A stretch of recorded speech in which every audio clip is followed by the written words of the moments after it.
എന്നെ കർത്താവ് ഇങ്ങനെ ഒരു സ്റ്റിച്ച് ഇട്ടതുപോലെ ഒരു പാട് കാണിക്കുന്നു, സ്റ്റിച്ച് ഇട്ടതുപോലെ. അമ്മേ എന്നെ ആണ്ടവർ ഒരു സ്റ്റിച്ച് പോട്ടത് മാതിരി ഒരു കായം കാട്ടുകയാണ്. അതിനകത്ത് നിങ്ങൾക്ക് പെയിൻ ഉണ്ടായിരുന്നു, അതിനകത്ത് പ്രോബ്ലം ഉണ്ടായിരുന്നു, പക്ഷെ ഇപ്പോൾ കർത്താവ് അത് സൗഖ്യമാക്കുന്നത് ഞാൻ കാണുന്നു. அந்த இடத்துல உங்களுக்கு வலி இருந்தது, ஆனால் கர்த்தர் இப்பொழுது அதை சுகமாக்குறதை காண்பிக்கிறேன். അങ്ങനെ ഒരു വിടുതൽ ഇതിനകത്ത് നടക്കുന്നത് ഞാൻ കാണുന്നു. அப்படி ஒரு விடுதலை இதுக்குள் நடப்பதை நான் பார்க்கிறேன். എന്നെ അവിടെ സംഭവിക്കുന്നത് എന്താ സംഭവിക്കുന്നത്? Oh Jesus hallelujah. നിന്റെ കരയുന്ന എന്താ സംഭവിക്കുന്നേ? ഓപ്പറേഷൻ കഴിഞ്ഞ് വന്നായിരുന്നു. ഓപ്പറേഷൻ കഴിഞ്ഞു നല്ല വേദന ഉണ്ടായിരുന്നു.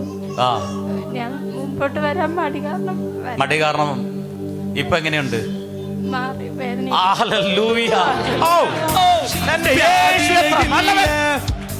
എനിക്ക് ഇന്നിപ്പോൾ ഓപ്പറേഷൻ കഴിഞ്ഞിട്ട് 20 ദിവസമായതേ ഉള്ളൂ. ഈ സൈഡ് നല്ല വേദനയായിരുന്നു. അപ്പം ഞാനോർത്ത് എല്ലാവരും പ്രാർത്ഥിച്ചപ്പോൾ ചുമ്മാതായിരിക്കും.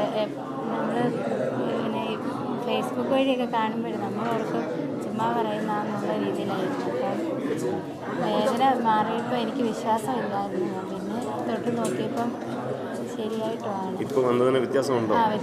വേദന ഉണ്ടായിരുന്നു, ഇപ്പോൾ വേദന ഇല്ല. വ്യത്യാസമുണ്ട്. ഓക്കെ ഓക്കെ, ദൈവം അനുഗ്രഹിക്കട്ടെ.